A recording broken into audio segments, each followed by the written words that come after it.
Okay. The time is 6:33, so I'm going to call the meeting to order. Can I get a roll call vote? Mr. Farrier? Mr. Lewis? Here. Mrs. Perry is here. Mr. Rogers? Ms. Silva? Here. Mr. Sulo? Here. Mr. Tavares? Yes, here. Mr. Vinatiero? Here. Chairman Furtado? Here. Public comment, communications? Don't see anyone here. Hearing none. Next item. New business. Approval of minutes, June 21st, 2023. Is there a motion? So moved. Is there a second? Second. Okay. All those in favor? Aye. Aye. Any opposed? Motion passes. Discussion and possible vote, re-procedure of Charter Commission going forward. Bruce Rogers. Mr. Rogers? Thank you.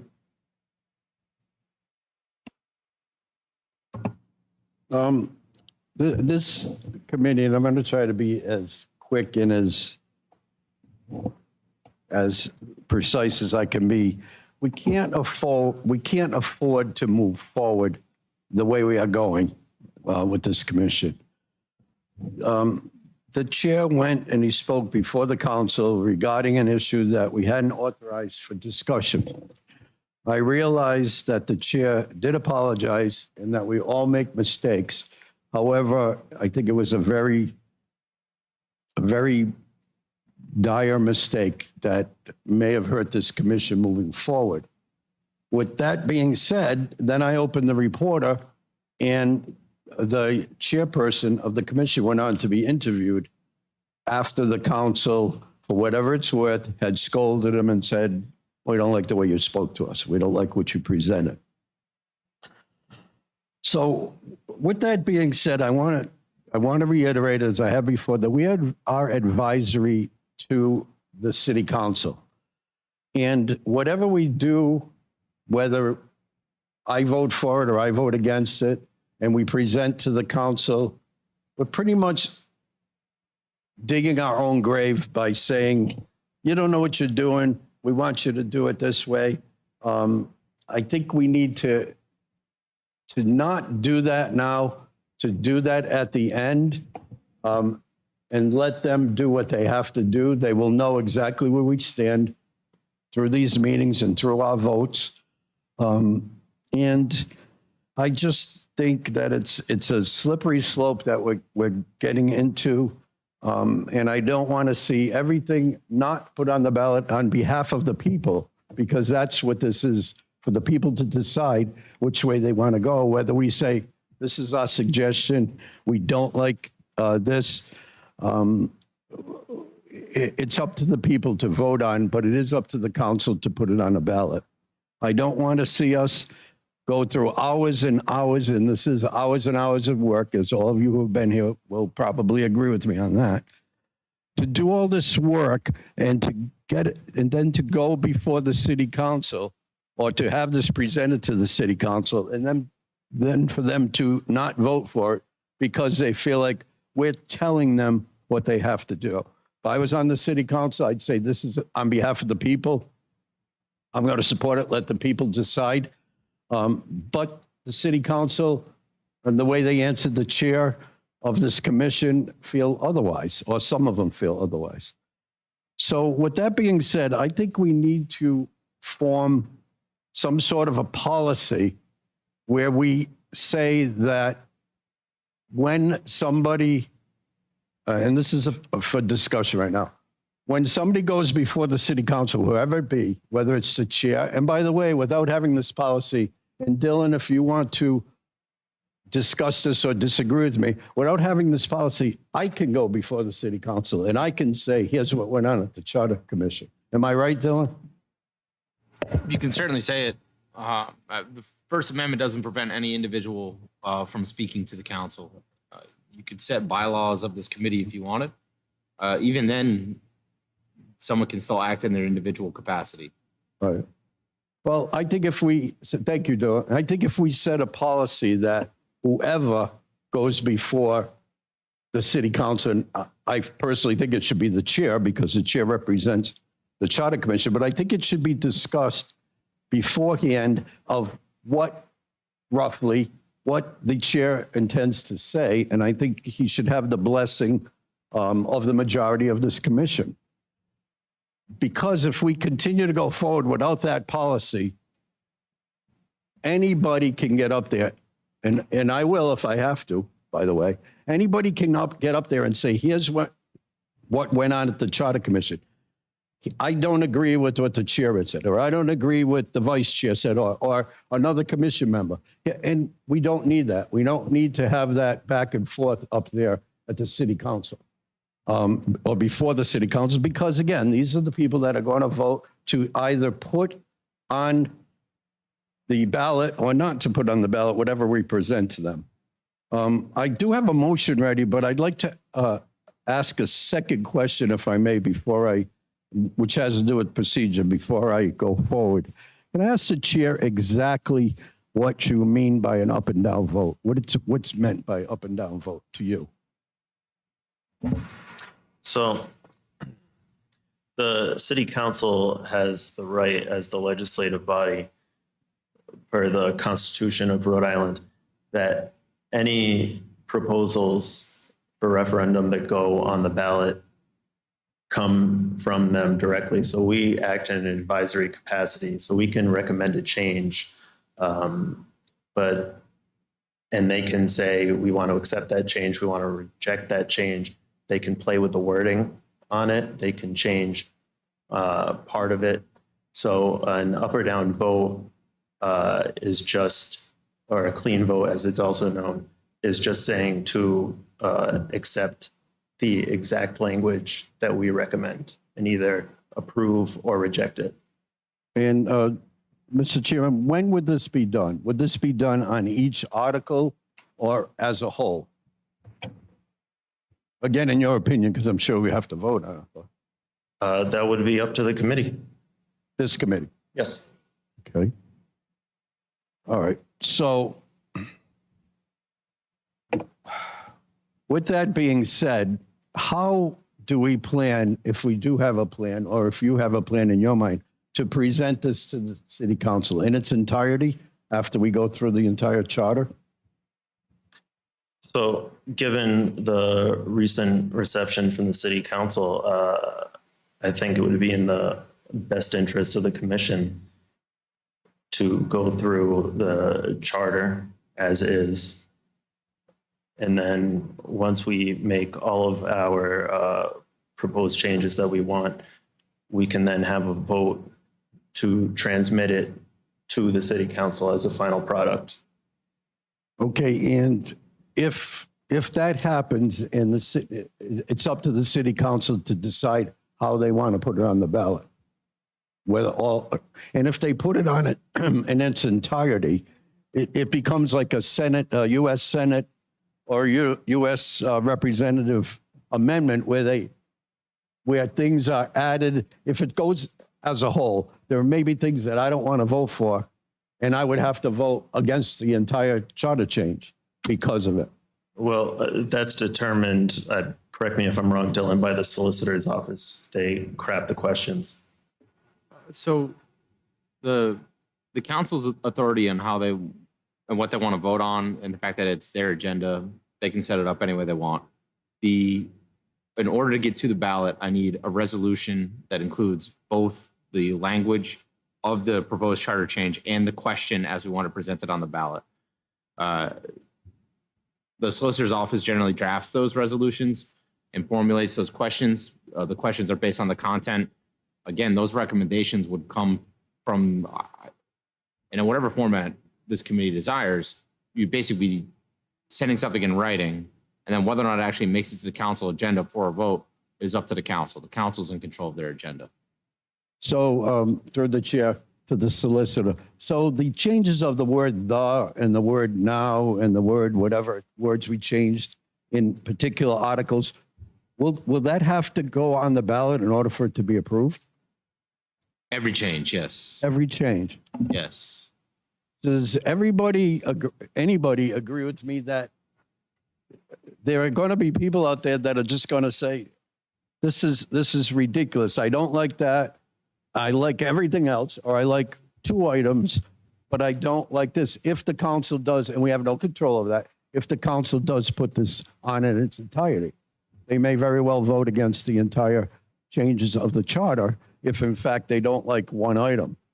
So I just think we should recommend, and that should probably be part of our policy decision if we do put a policy, and I get a vote to make policy from this charter commission, that we request that it's done individually. The one caveat, this is all policy and legislative action, right? So it's not really a legal issue. One particular challenge when it comes to charter language in particular, just because of how hard it is to amend a charter, is if things are changed at a meeting very close to the deadline to submitting it to the Secretary of State, it's very risky because the solicitor's office may not have the chance to digest it a little bit, understand, okay, we just changed that phrase over here. That actually causes a problem in section 17, and you just don't catch things like that. So that doesn't say that the council has any limitation on how and when and what they change, but you will probably see me and Mike tearing our hair out if there's a large scale change at the last minute, because it's just very difficult to think through at that pace. But through the solicitor, in your expertise or in your advisory capacity, do you see how that it appears, at least to me, that it's going to be hard to get all these changes approved by the people, not really by the council, but by the people? If, for instance, just to use an example, because it's been brought up before, 7-member council's on there. Well, I don't want a 7-member council. And if it's on there in its entirety, I got to vote against the whole thing. So Are you saying that could happen? I'm comfortable with responding to the procedure of it, the likelihood of things being voted for or voted against. If I could see that future, I'd probably have a different career. But procedurally, the council could put it on as one huge block. They could put it on as a series of votes. I think what we did recently was very complicated and probably will end up being the most complicated series of questions, ballot questions I've done in my whole career, because we were changing the form of government and there were so many changes all at once. The desire to limit the ballot questions, we spent a lot of time organizing which sections of the charter will be underneath what questions, and the questions were bounced back and forth with committee members to make sure that the question actually accurately reflected the changes that were in there. So you can present it any way you want, as long as it's not misleading. The Secretary of State's office is in charge of making sure we're not being misleading. But there's no limitation. Through the chair. I think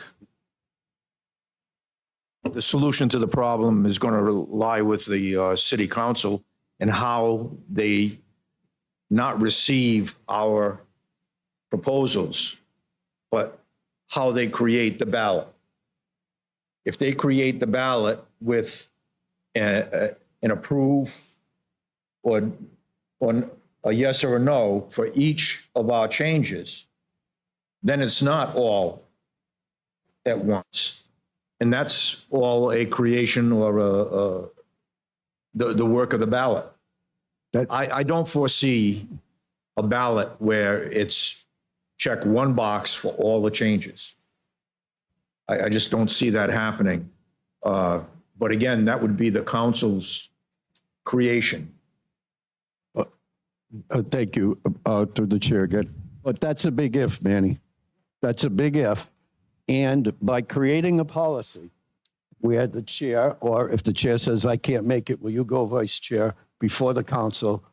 By this charter commission knowing what the chair is going to represent, we may be able to give advice, or the chair may say to us, here's what I'm going to say, that to please the city council, if you can put it on the ballot individually, that's one item. And that's why I think there should be policy that I need to know what you're going to say when you get up there. I need to know what Mark is going to say. You need to know what I'm going to say if I go up there. So that's what I mean by policy. I think we need to set, and it'll change along the way. Here's what I'm going to say, or here's it. No, we don't agree with that. We would have said, if he said, well, I'm going to discuss the resolution. Well, wait a minute, we didn't vote on the resolution. And he would have said, oh yeah, you're right. Or you would have said, let's vote on it now. So that's all I'm trying to do with this. I'm not trying to stifle anybody. I'm trying to get all our work for the next number of months to not go in vain, to recommend and to ask, not even recommend, to ask the city council if they would consider it, doing it this way, so that the whole thing doesn't get defeated. Mr. Chairman, may I? Thank you. Under Mr. Rogers brought up policy, and I think what I've been struggling with since the last meeting is policy. So I'm hoping that, we can set some type of a guideline, or at least maybe the solicitor can help give some type of a guideline that we follow. Because after the last meeting, I received a Facebook message from one of the city council members. Mr. Rigo reached out to me and said that he was watching the meeting on a TV, and he questioned my approach on something. And I didn't even get into detail with him on it. I simply said, Mr. Rigo, if you want to deal with me for this, I feel you need to go through the chair of the Charter Commission, bring it before him, and I'll be happy to answer anything as a commissioner. This is my private message, social media account, and I didn't think it was proper, nor did I want to play with the open meetings law, and I didn't want to get started in, I was listening, Dylan. I didn't want to get started in any type of back and forth and roving meetings or anything like that. So when I read policy on the agenda, I want the commission to consider how we're going to receive information. Like, I don't feel it's appropriate to get anything that's not formal.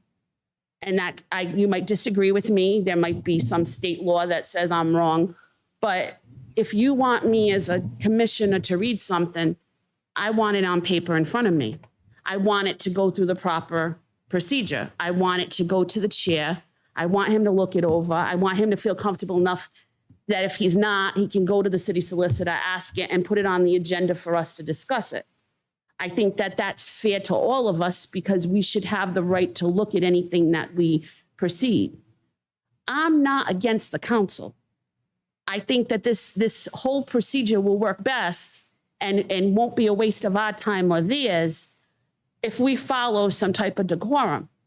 But I have a problem. I mean, in that email, that message that he sent me, he said he didn't want things piecemeal.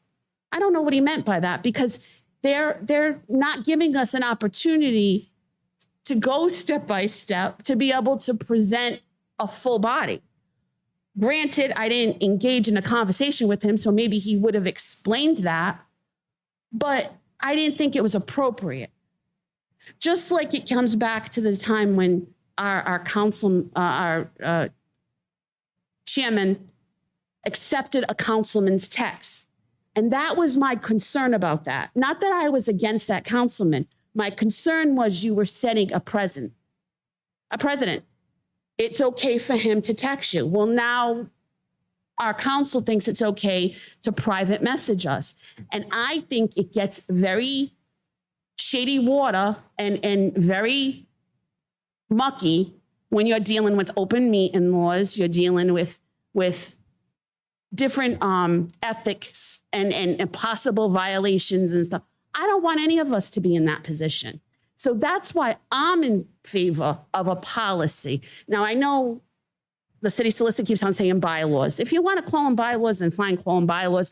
I don't care what legal word you have to use. I'm saying there should just be some type of decorum that, I don't care if it's a gentleman's agreement, but this group agrees that we are going to move forward this way. And we all agree to it, and we all accept it the same way. And we present it to the council and say, listen, we're not trying to be rude. You want to private message us, happy birthday, how's, your family? That's wonderful. But if you want to talk about procedure on the Charter Commission, please do it on A, B, and C, and D, so we can keep it legal, keep it ethical, and not have anybody questioning what's going on. So this is why I think policy is really important. I don't know if that's the right word, Dylan. I really don't. And you can correct me on that, but I'm here to understand. But now you know where I'm coming from when I agree with policy.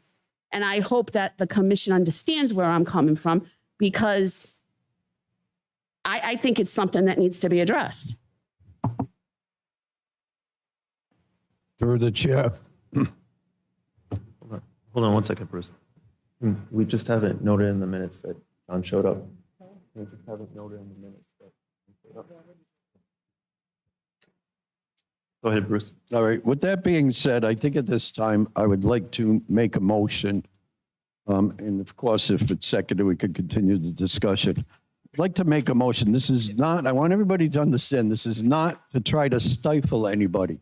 This is to make sure we're all on the same page and we know where we're going. I'd like to make a motion that when anybody from this commission, and generally it would be the chair, speaks to the media or goes before the city council, that it's known to us in general what the chairman would be speaking of. So I would like to set that as a policy motion, that we adopt this policy. Comment? Well, I'll second, but first I want to make a comment. I live streamed the council meeting last night. And during the course of the meeting, I think that the president of the council did a great job of communicating that we're all working for the same goal. And I think he really handled it well. But the point I want to make is he also extended an invitation for any member of the Charter Commission that want to come before the council, feel free to do so. And now we're talking about restrictions on what we can do and what can't do.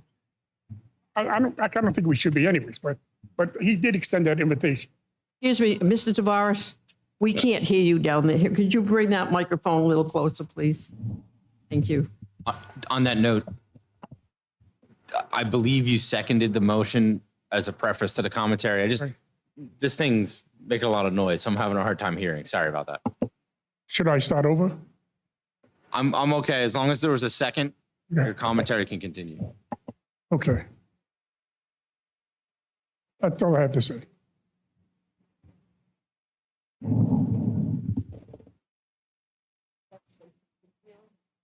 I'm sorry. It was requested you do repeat what you just said. I second Mr. Rogers' motion. What, you want to hear? Okay, I'll tell you the comment. I'll say it again then. So everyone can hear. I'll try to say it loud enough. And usually I'm told I got a big mouth. Okay, I live streamed last night's city council meeting. And during the council meeting last night, the president of the council, Bob Roberts, I felt did a very good job of trying to put peace in the house. He extended he said, we're all here for the same good. You know, we're all here for the same objectivity to whatever, to do for the will of the people. And so we shouldn't be fighting or anger, and we should just do our jobs, don't do their jobs, and we'll go that way. And I thought he would nicely. Now I'm going to say something that, referring to what my commissioner to the right said, about I had a conversation with one of the councilmen a couple of weeks ago. I was at an event for Cape Verdean Day, whatever. And I was told by this gentleman that I'm not going to vote for anything. I was told that directly. And I said, well, you don't have to. And I just wanted to put that out there.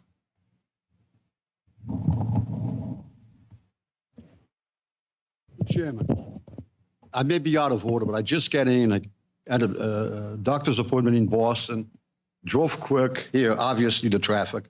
I understand there's a motion and second. Can somebody let me know what the problem, what it is, so I know what I'm voting on? Bruce, you made the motion. It's your item. Want me to read it back, or do you want the second? Want me to read it back? The motion was to set a policy for whoever goes out and speaks on behalf of this charter commission, whether it be the chair, which 99% of the times it would be the chair, or his designee, or any other commission member right now can go out and speak. That it is made known to this commission beforehand on what they, in general, are going to speak on. And that's if they go before the city council, if they go to the media. And Mr. Faria, it is not to stifle anybody. It is to make us be one so that nobody says, oh, that was his opinion, and they pick up the phone and they close. Did you hear what he said? Do you feel that same way? It's to make sure we're on the same page. And this is on behalf of the people, not considering that this charter commission is great, not that we're better than the council, not that we think the council didn't do their job, but we are advisory to the city council.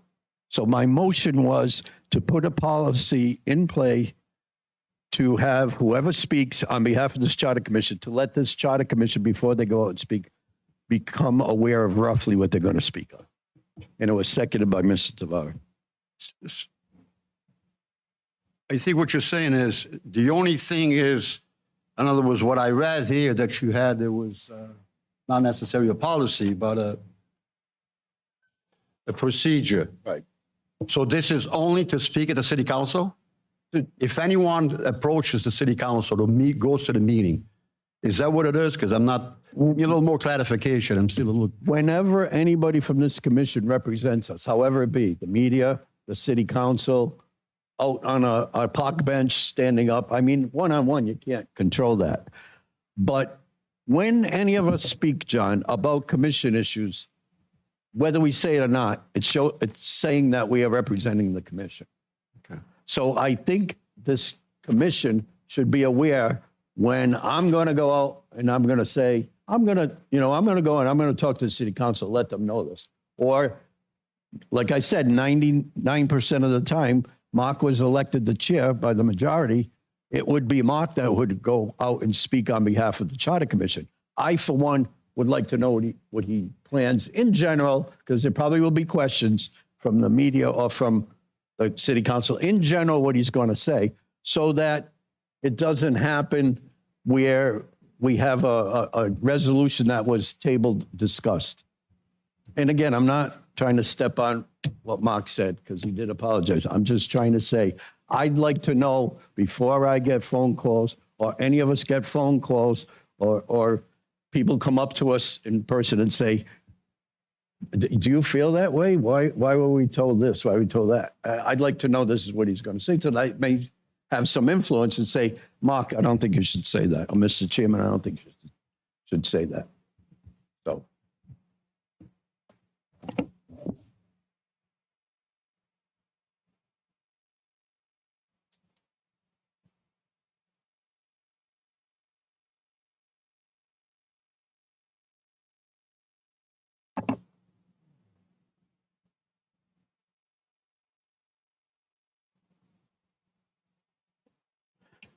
Okay. That comment was to make sure that I knew I was saying, representing, which I did. Thank you, Dylan. Bruce, I appreciate, because I was late, but I'm still confused. Why do we need this? All right. Do you want me to tell you something in the past that happens? Remind? I don't. Well, I mean, we change things when we have a reason to change. Okay, because I want to make sure exactly, and I do apologize. No, it's not on that, John. I do not think, in fact, I know that when the chairman went before the city council and discussed a resolution that we had tabled, that the Charter Commission intended him to do that. But we had this discussion the last time. We know loud and clear that that the council, once we submit proposals to the council, that they have the right to modify the proposal, vote on the whole, not up and down. We already know that. We know that they can modify any proposal. Okay, they can do that because ultimately they are they make the final decision. But what I'm confused is, so Mark heard you loud and clear the last time that he went to the city council, and I guess what you're saying is, well, we should have known. But we need a policy. I do think so, sir. That's why I I'm don't think making we this do. motion. Because after that, and you weren't here for this, after that, whether he thought when the city council reprimanded him, if that's the right word, that he knows he did wrong, because he said it. He apologized here. He said, I'm sorry I did that. But right after that, that's not when he thought of that. Either somebody got to him and said, you know what, you don't represent us that way. He went into the reporter and did an interview. He went, or the reporter came to him. I just want to set the record straight. I never did an interview with the reporter. So did they pick that up from what you said at the council meeting, I think? Yes. Okay, And for full disclosure, the article was also written by the council president. okay. So do we need that, John? Do we need that? And again, I am going to probably 100%, if the chairman says, I want to go before the city council and represent us, I'm not going to say shouldn't be you, it should be this, you shouldn't go. I'm going to say, what will you be talking about? And I just think he should represent the majority, because we're not all going to agree, the majority of what the Charter Commission says. Or if it's something that was tabled, we might remind him, that's tabled, don't bring that up. Bruce, we all been around long enough. We know exactly, I don't even think it's necessary for any one of us, especially the chairman, to go speak on the front of the city council. Our responsibility as a committee is to do what? We already know that any one of us has the right to submit proposals. And if that's voted by the majority, automatically that's submitted whenever we decide to the city council to make the final determination, to vote on a resolution. We know that. So we don't need to discuss anything else with the council. Now, I think the chairman, and I think we all know that it's our right as the commissioners to submit any proposal that you feel is the best for the city. Or your own opinion. I may disagree, but I'm going to disagree with respect. And that's going to happen with some of us. When the proposal passes here among the committee, that goes to the city council. They make the final decision. So that's one, okay? So I don't think going forward there's a need, even for the chairperson, to go on the front of the city council. I think we're creating a little bit of a monster that we already know. I also watched the city council yesterday, and that's fine, okay? We know exactly what to do. What are we going to do? We're going to go through the charter, okay? What are things that the chairman believes should be changed, and things, obviously, that we believe strongly to propose to this committee and voted upon to be submitted to the council. So, I mean, that's pretty much our responsibility. We don't need to keep going to the city council. I respect the city council. They got a job to do, and we got a job to do. But that's pretty much our job without complicating the system, not having guidelines. Now, normally the procedure is, Mr. Chairman, can you you set move up the as a motion, set of please? ground rules. You could do that. Motion's been moved, the debate is over.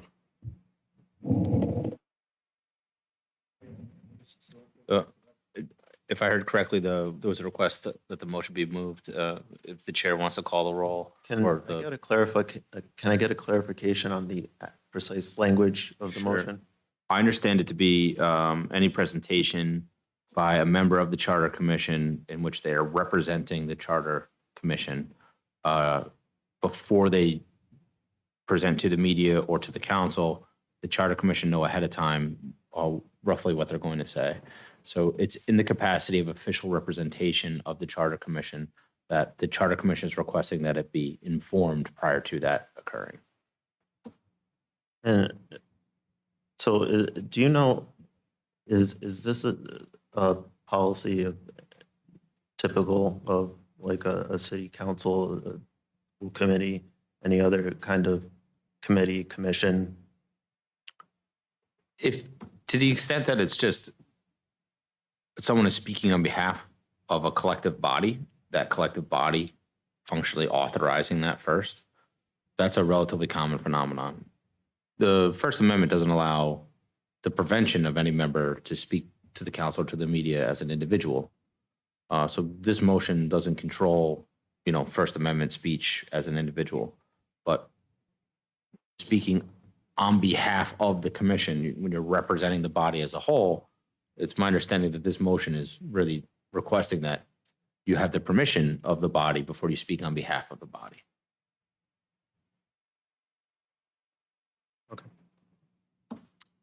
Roll call vote? Nay. Nay. Mr. Rogers? Aye. Aye. Nay.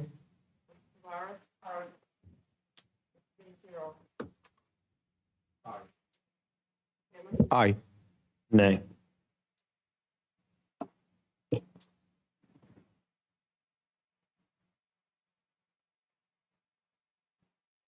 Five ayes, 4 nays.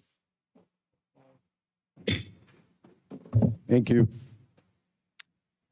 Next item. Discussion and possible vote. That's what we just did. That's all we need to that. Vote on changes from June 21st meeting, Article 2. Mr. Chairman, the Solicitor's Office is working on drafts. We have not had the opportunity to complete those drafts, to submit them back to this body as a whole. I am hopeful that that will be done soon. In total candor, there were a couple of arbitrations over the course of the past, since our previous meeting, and it soaked up the bandwidth of the office. So we apologize for the delay on that front. We have drafted material. It matches basically what we talked about that evening. We're just double checking the particulars across other sections of the charter, and we haven't had a chance to complete that. Do you need a motion to table? Motion to table. Second. All in favor? Aye. Aye. Any Aye. opposed? Motion carries. Discussion, Article 3.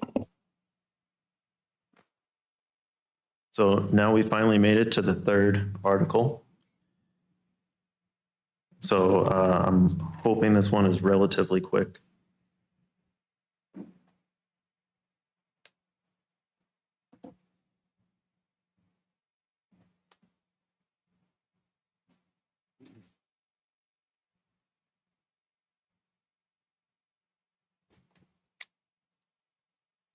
Mr. Chairman, I have a recommendation for a change in Article 3, Section 5, Paragraph 4.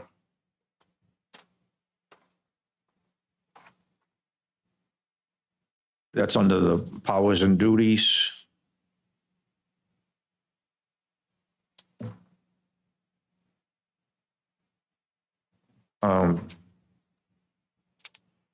It presently reads, and I'm going to not read the whole thing, but it says, within 6 months of the close of the fiscal, I think we should add year. I would recommend that we add the word year in there, because earlier in that paragraph, it does address fiscal year. I think it's just a typo, a miss.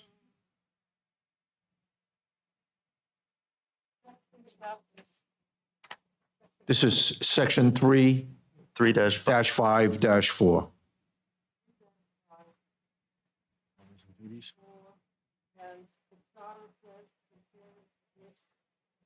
Prepare and submit the city council within 90 days of the close of the fiscal year. This is what the charter says. Down further. Fourth line, Valerie. Fourth line? Within 6 months of the close of the fiscal. All right, I'm sorry. Should also say prepare So we're gonna- to the city council. Please. also say prepare and submit to the city council. Mhm.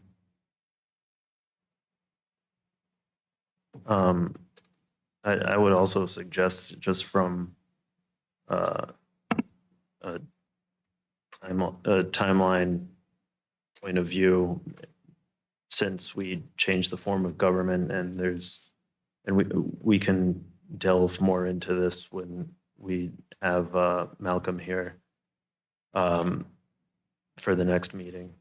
But some sort of coordination with a timeline with the budget for the school department, because there was an ordinance passed, I think 2 or 3 years ago, to move up the timeline for the administration to present their budget to the city council, but it didn't factor in the timeline that the school department presents their budget. So the administration is essentially making a budget to present without knowing what the school department's budget is.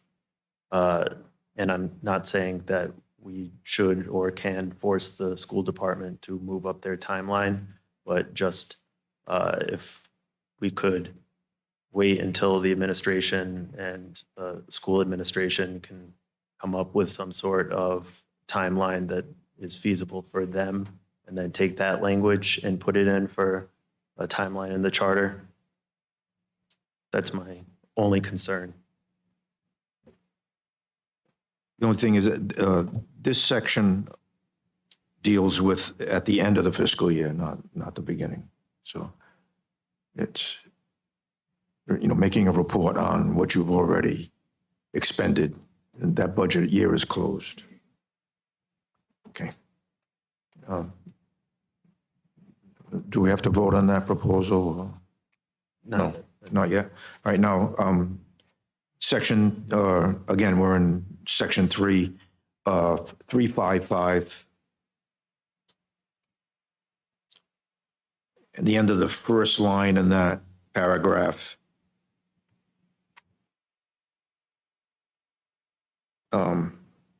I think we should delete the word sure.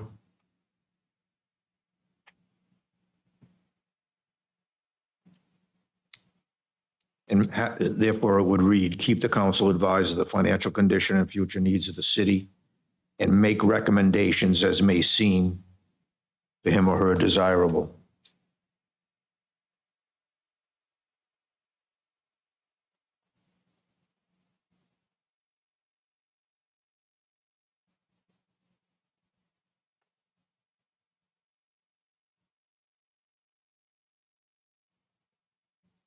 And then in 3512,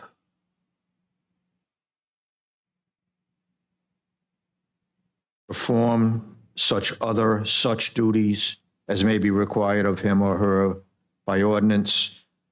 I would recommend deleting the second such.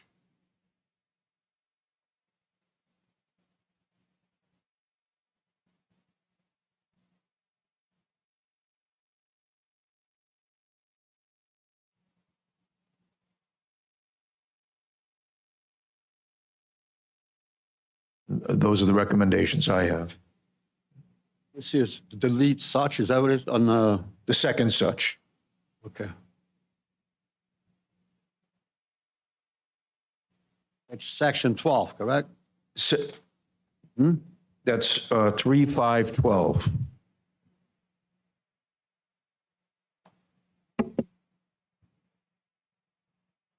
And such, other such.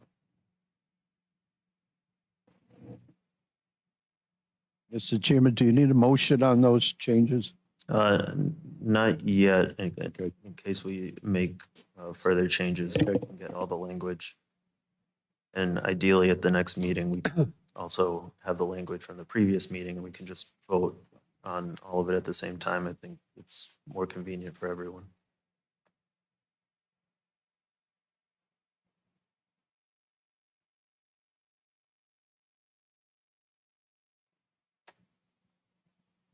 Are there any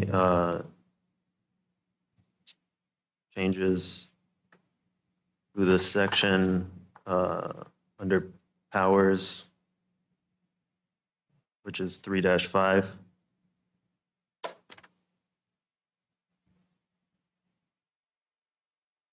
Okay. 3-6 is passage of ordinances over veto. I think that's pretty self-explanatory.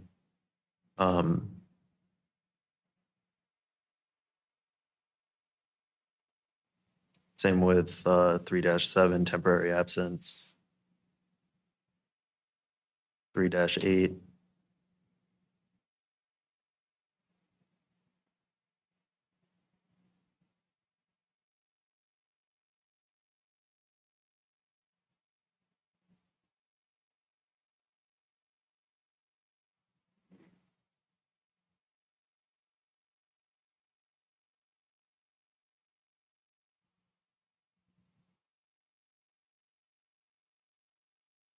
And then in 3-8 with under vacancy, and B, that would be, again, having the canvassing clerk call for a special election. Or, yeah, canvassing clerk instead of the city clerk. Hang on. 3-8B. What was the 3-8. suggested change? Um, City clerk to canvassing clerk? Yes, any removal made by the acting mayor must be for cause if time between the occurrence of such vacancy to the next municipal election is 6 months or more. The canvassing clerk shall call a special election. Got it. 3-9 is city solicitor. So I'd want to throw out an idea to the commission. And again, I apologize that I didn't have a chance to print it out for people, but it's the specific language isn't important. It's more the concept. Woonsocket has language for their city solicitor. So the solicitor represents neither the mayor nor the council, but the city as a whole in any sort of legal proceedings. And when an inevitable issue arises between the executive and the legislative branches, there's which has happened obviously in the past. We have had solicitors weigh in. Dylan has done that on times issued written opinions, and but they're not binding in any way. They're advisory opinions. And correct me if I'm wrong, Dylan, but technically the only way that a city council and a mayor could get an actual decision would be through the courts if there was a dispute. So Woonsocket has language that was added to their charter that makes the solicitor an arbiter of disputes, so to speak. And it also specifies there won't be the legal counsel for the school department. I don't know if we need to add that necessarily. But it says the city solicitor shall decide all questions and controversies relative to the legal construction of any and all laws and ordinances affecting the city, as well as the city charter and the division of powers and duties created or implied therein.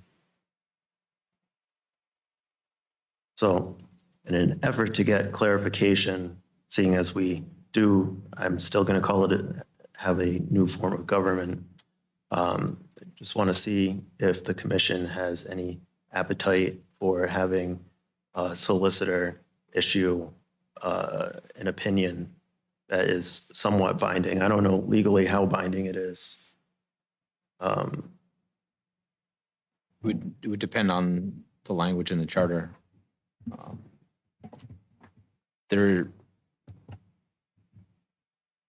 would be binding to the extent it's accurate, right? So if there's a mistake of law, there's a mistake of law, and it's not binding in that realm. But if the charter specified that an opinion declaring the rights of, between this language or that language was binding, I would anticipate it was binding until it's challenged by the court and proven otherwise.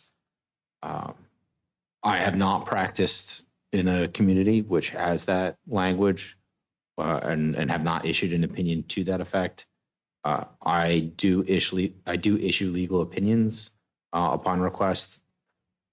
Then how binding they are or aren't, there's some political push that happens naturally within a democracy whenever an opinion is publicly issued on what is appropriate or inappropriate behavior.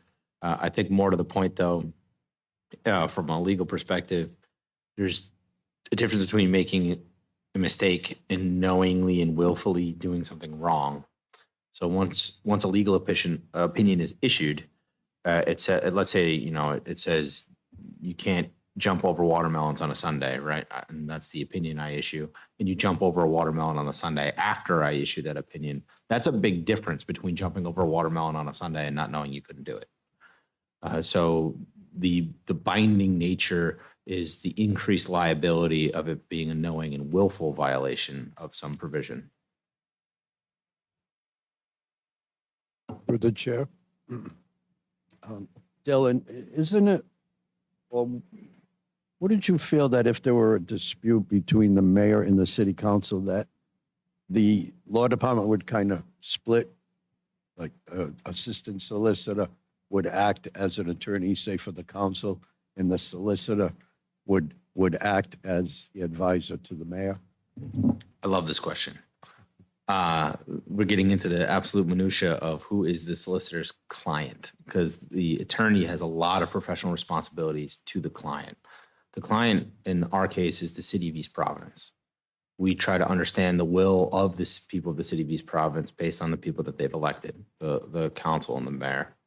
I have had the distinct displeasure of somewhat regularly over the course of my career issuing decisions for clients that they don't like and they don't want to hear. Sometimes that's to the council, sometimes that's to the mayor, sometimes that's to varied school committee members, zoning board members, et cetera. We would not split because our client never changes.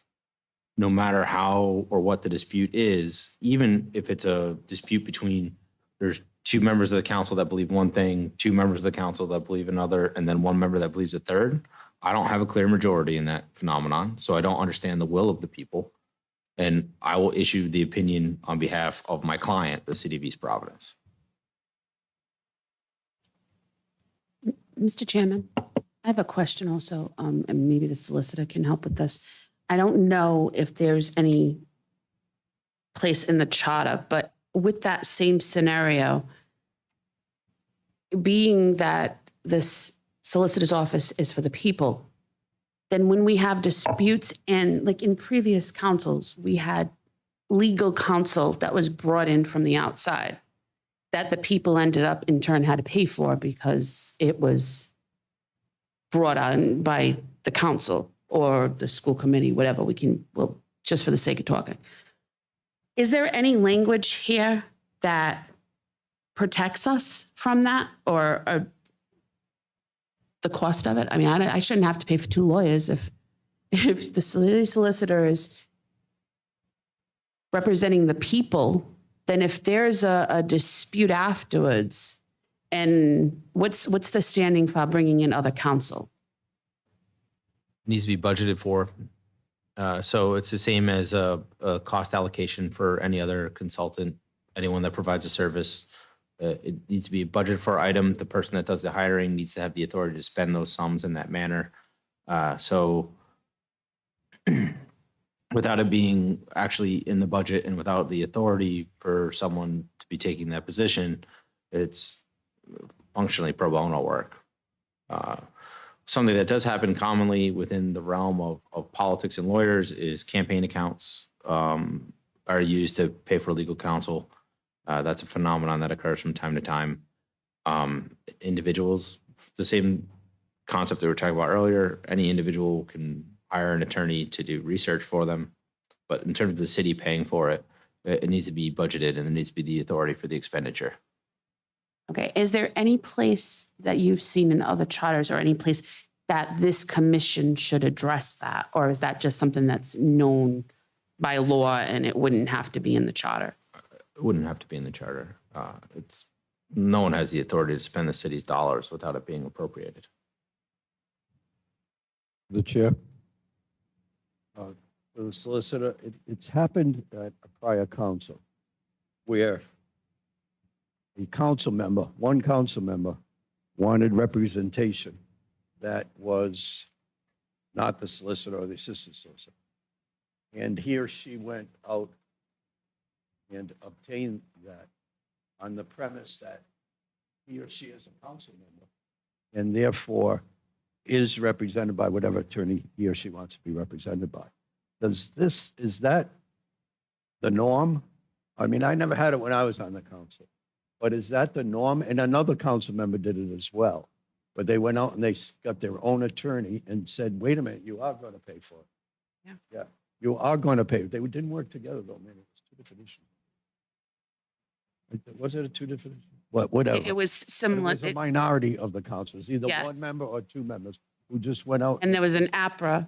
Right. Can we do anything to protect ourselves, or do they have the right to do that?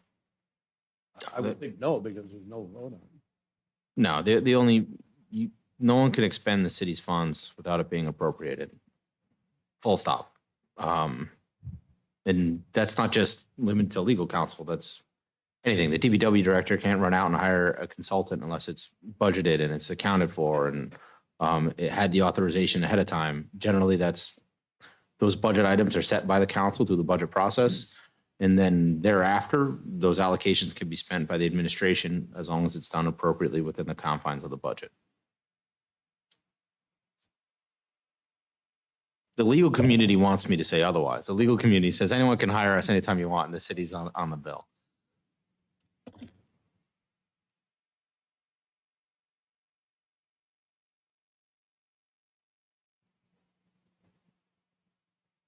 The charter says that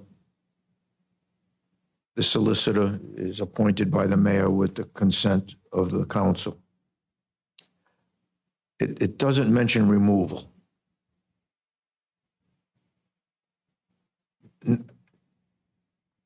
Is that possible? No, I don't.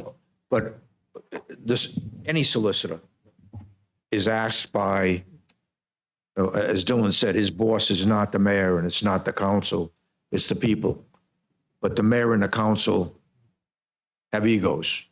So either of them, you give a decision, your best legal decision to either of those bodies, and they're not happy with it. Are you safe?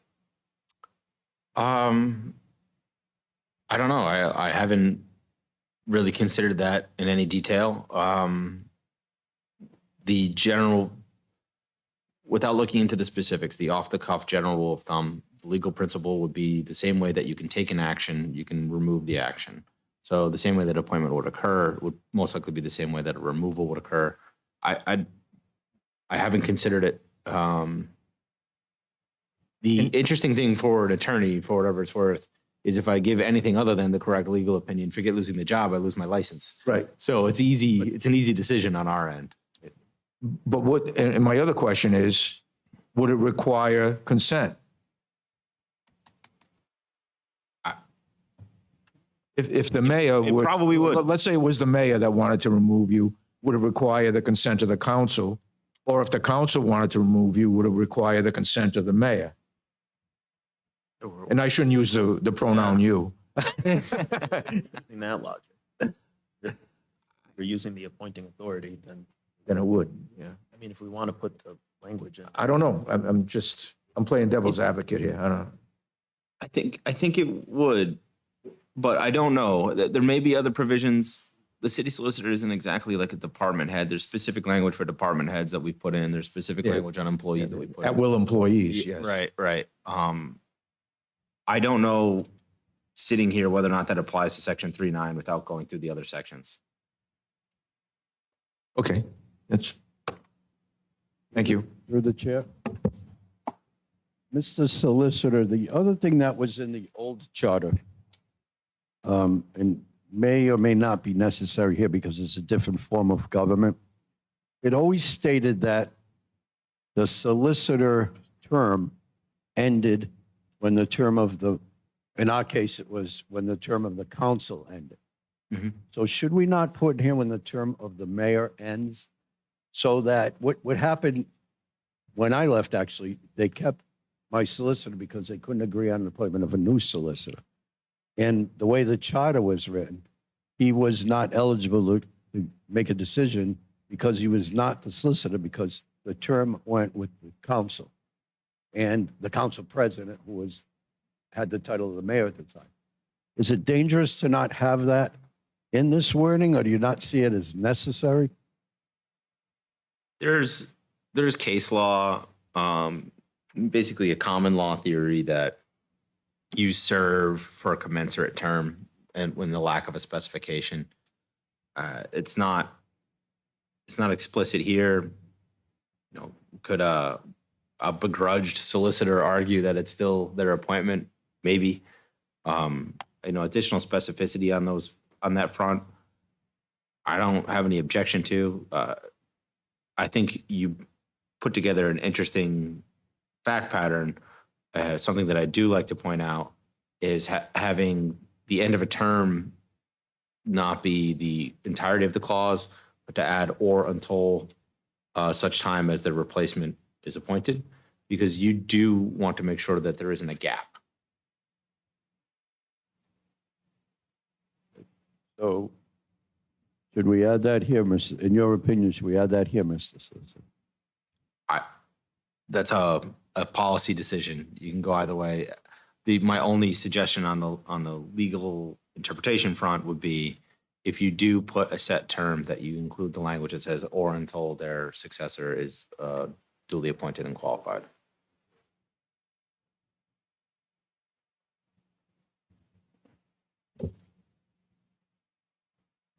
Under 3.9, and this is just editorial again. The city solicitor and assistant city solicitor shall be and attorneys at law, or just shall be attorneys at law? Should we delete and?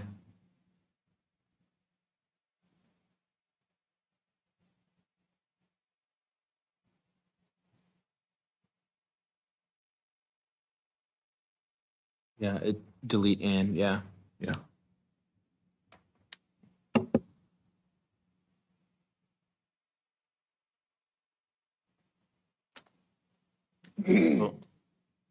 Dylan, the other piece of language that was also in Woonsocket besides that was that I think helps clarify just in writing in the charter is the city solicitor shall examine and approve in writing the forms of all ordinances and resolutions and the forms of all invitations for bids, contracts, and other legal documents sent out by any department, office, or agency of the city. I like that language specifically just in a hypothetical government where we have either department heads going buck wild and issuing RFPs for whatever they want without the, city solicitor being able to look at it, or, ordinances being introduced that and passed that our law department doesn't know about, since at the end of the day, the solicitor and the assistant solicitor have to represent the city. And specifically, it says in writing the forms of all ordinances and resolutions. So I just want to specify that's not the substance. So it doesn't say the solicitor can change anything in the ordinance or resolution. It's just formatting, essentially, using legalese. Yes, no, that's correct. And I know you do that now. Yeah, I think we do, and It's I know just kinda we're codifying required to it. do it in other communities that we serve as well. The approved as the form signature, I think actually sometimes there's a stamp. It's relatively generic, but it does mean it's come through our desk, and we have looked at it, and it's form wise, correct, but that's it, not the content.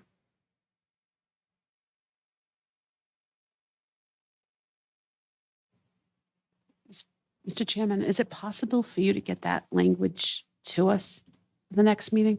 The language that you're talking about from Central, so this way we can look at it and go over it with the solicitor and decide if we want to add it, because it does seem like it's something worth looking at. Yeah, I'll have that, see if I can find a way to work it into the current language too, if that's easier. But as far as the language as having the city solicitor deciding questions and controversies, so Dylan, in your opinion as a city solicitor, do you feel that would make your job easier? Or more efficient, I should say. I don't know that it makes a big difference on that front, one way or the other.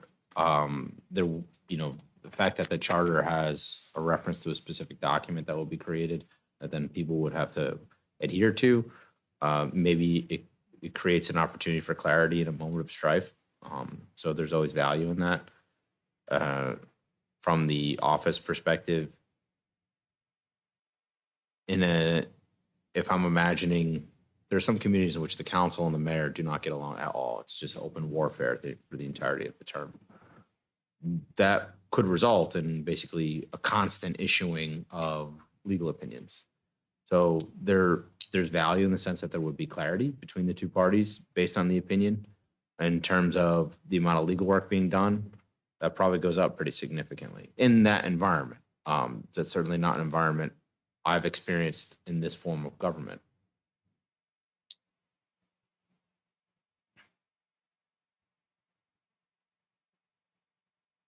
So the short answer is no. Okay. So that's all I have for city solicitor, if in case there's anyone else has suggestions that they want to make. Okay. 3-10 administrative departments. Again, this is pretty straightforward, listing the core departments of the city, and that all the other departments have to be established by ordinance, which again gives power to the council. Through the chair. It seems like it, well, I don't want to guess what anybody's thinking, but we have had this discussion before. Is this where we should maybe put in the Department of City Clerk and make it an administrative department? So as he or she has to answer to the mayor? Is hired or could be fired by the mayor? I haven't seen the language for what the city clerk's been changed to, so I don't know if there's a department of clerks established in that language. If there is, there's no need to. I don't know if the language, if you actually need to specifically say there's a department of clerks. If that's the case, I think it's more efficient to put it in the city clerk section. But otherwise, We asked the solicitor because I think it might have to go in both places. No, Dylan, am I right or wrong? If So- in fact we want to do that. In the present draft, which has not completed the vetting process yet, section 212 is the city clerk. So it's council, subsection 12 is city clerk. The original drafted language is to convert section 2-12 to the clerk of the council concept that was discussed at the previous meeting, and then add section 313, which is I think what we're talking about right now, right below departmental divisions, to create the city clerk. What the first draft of this really did,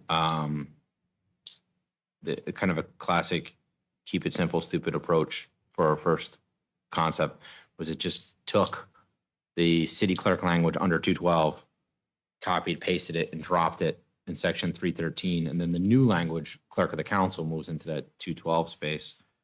That's not exactly the way it ended up because there are some state law provisions that I think are relevant that are some considerations on sort of like the journal of proceedings. But you're correct that the location of the language in my first draft ended in section 313. And if I might, to the chair, ask another question. Something like, first of all, does the mayor have as much authority over a department established by ordinance as he does with one that he's appointing? Does he have immediate removal if he wishes without any clarification, without any reasoning? He should. It's explicit as to many of the directors currently. If the question is imagining a hypothetical in which an ordinance creates a new department outside of the realm of the charter, it's not clear to me as I sit here. Second, I'll read section 3-11 if you give me a moment.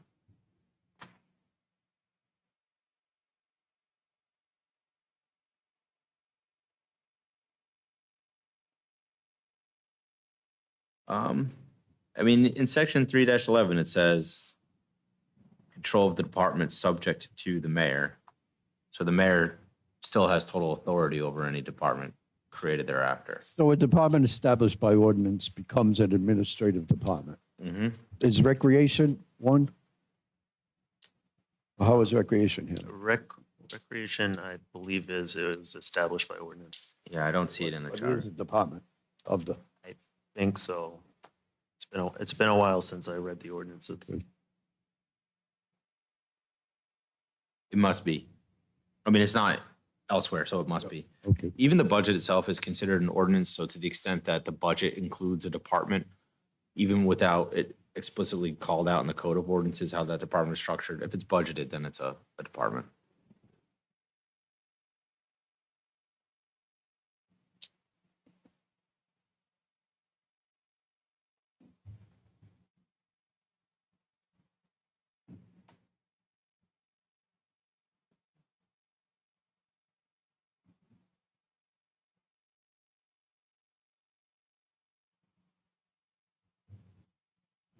So are there any follow-ups for 3-10, 3-11 touches on the same thing?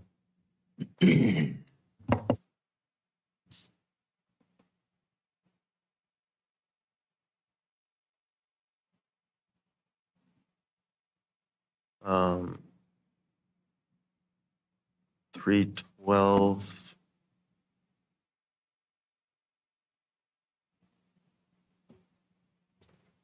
Through the chair, a hypothetical question. If a department is established by ordinance in 310, can that department then be grouped with another department because of 312?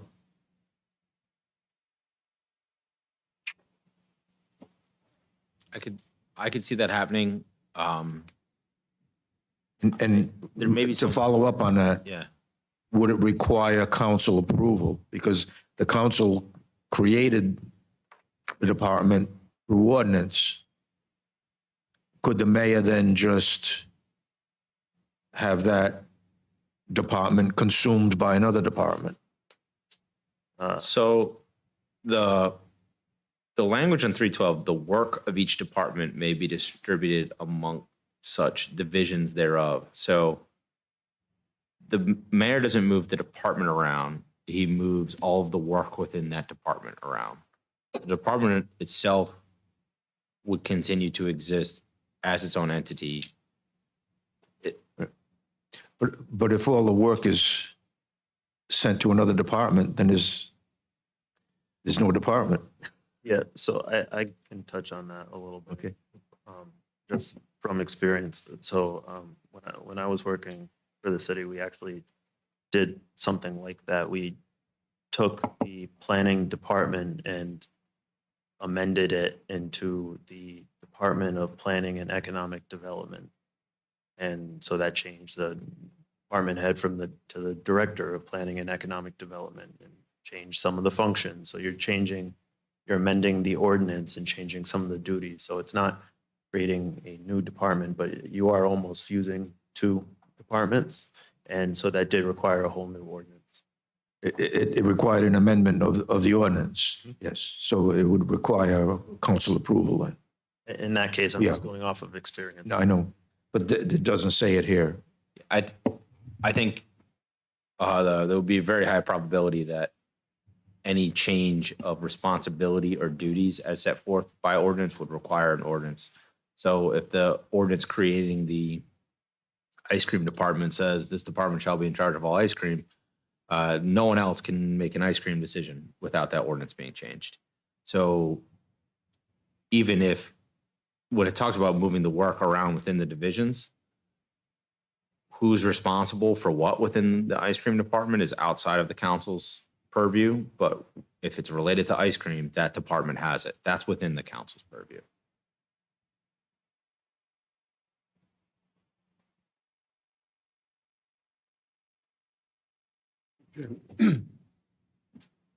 If the mayor decides to combine departments, would he have the power to do that? I would think the answer is yes, if it's more efficient. I think it would be on the union side complaining the fact what you're merging departments without their consent. That's what the grievance is going to come out. So that would have to be an agreement between the parties, okay? I would say, number one, that the mayor, based on my interpretation of the language, has the power to do that because it's more efficient to the city. The union is going to be the one who's going to be grieving. And then both parties have to sit down and work out a deal to combine the departments. I mean, I don't see that the mayor cannot combine departments if he sees it's more efficient for the city. I just don't see that. I see the problem is on the other side, which I respect that. It's the union, by the way, filing a grievance that, first of all, you would have to go to the union anyway. Okay, you can't just unilaterally make that decision without consent of the bargaining unit. So, Councilor, I think, I don't think I'm so wrong on that. But Mr. Chairman? I think that's what I meant. So I think we're going around and around with the mayor, certain things to change that. It's really not necessary. I think there's clarification, though. I could be wrong, but Mr. Solicitor, in Section 311, the directors of the departments, it does read that 2 or more departments may be headed by the same individual. The mayor may head 1 or more departments, and directors of departments may also serve as chiefs of divisions. So if you can clearly combine departments and the mayor can oversee them, then isn't that basically what we're talking about? I mean, it's right there. I can give you a good example of, in practice, how this is sometimes, at first glance, a bit of a headache, and then it gets resolved. The state law recently passed and an ordinance recently passed here. It's got something to do with tax exemptions and relief for tax burdens related to the pandemic. The state law says that the tax assessor has to sign off on qualifications for the exemption. The state law basically says that in order for the city to take advantage of this, it has to adopt an ordinance saying that. In practice, the tax collector does all that work here. So what our ordinance said is the tax collector is going to do A, B, and C, and then the tax assessor has to sign off on it because that's what the state law said. So you do see these scenarios where there's separate departments, but they can't really function without the department head of one approving work of the other, and so on and so forth. In each of those cases, there's a lot of driving factors on how that work gets done. The division of work subject to the mayor can appoint the head of the department. The council can create the department, can fund or not fund the department. And so there's this kind of push back and forth between the executive and legislative branch, and that's how you end up in that space.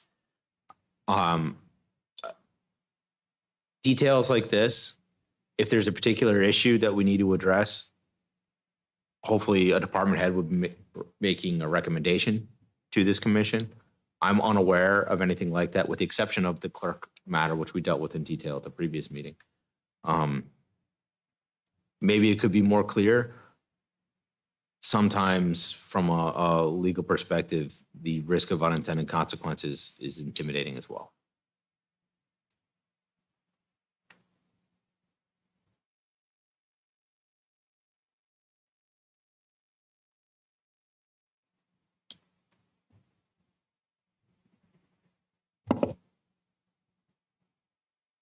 So, departmental divisions, that's the language that we struck on the city council side and keeping here. Again, just allowing the mayor to shuffle around any inner workings within a department. Any debate on that? What are you, Chairman? Uh, Article, I know the mayor's article, 3-12. 3-12. Yep, last section. For what it's worth, in regard to how the department heads function, it took us almost 5 years, but all of the code of ordinances was updated about a month ago based on the new charter. So there is updated code of ordinances. If you want to see how those changes worked, you can actually pull up that council meeting and it'll be the full red line and details. It's like a 40 or 50 page document. I don't know that it makes for fun reading. I think I should have sent it past Commissioner Vinatero first. I am now confident I've made grammatical errors in that work. But it is all there in case you're curious on how those powers and authorities changed as a result of the changing form of government. I am so glad that was done. I've been waiting for that since 1998. Last time it was done, I worked on that with your father.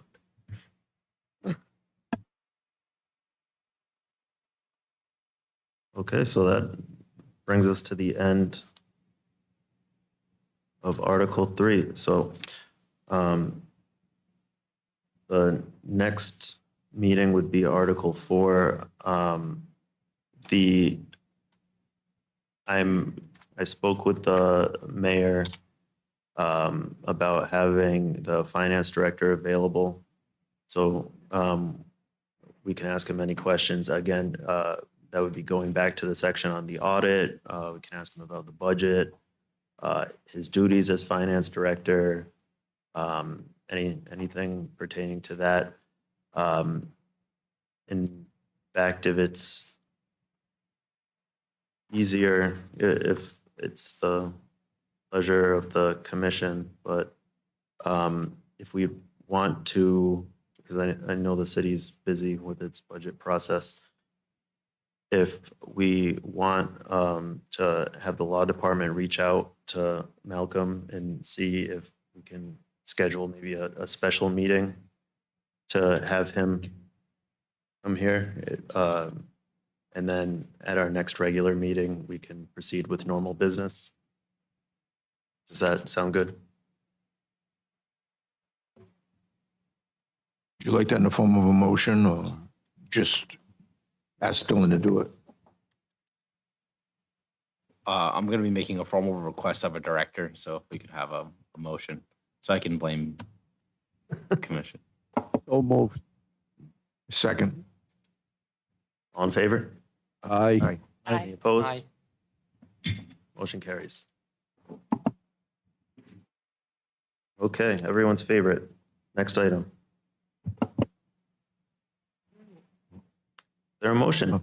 Prior to adjournment. Before our next meeting, I'm directing probably to Dylan. Would it be possible for us to get the proposed changes along with the minutes and the agenda so that we could refer to them ahead of time and review them before we get to the meeting? I will make every effort to get you the language as soon as possible. Thank you. On the I know it's sometimes not easy. I will make every effort. Thanks. Mr. Chairman, are we voting on the changes that were made tonight once we have the language, or is that what it is? Okay. So at the So you're not taking a vote on the changes that were made. It's after we, yeah, so for the next meeting, we should be able to have last month's changes and also these changes that we, now we'll be voting next meeting on the changes that were made today and move forward. Yes. Whatever we, okay, I got it.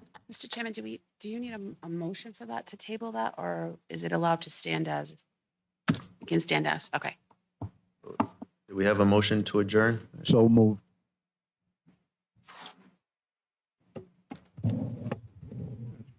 Is there a motion and a second? Second?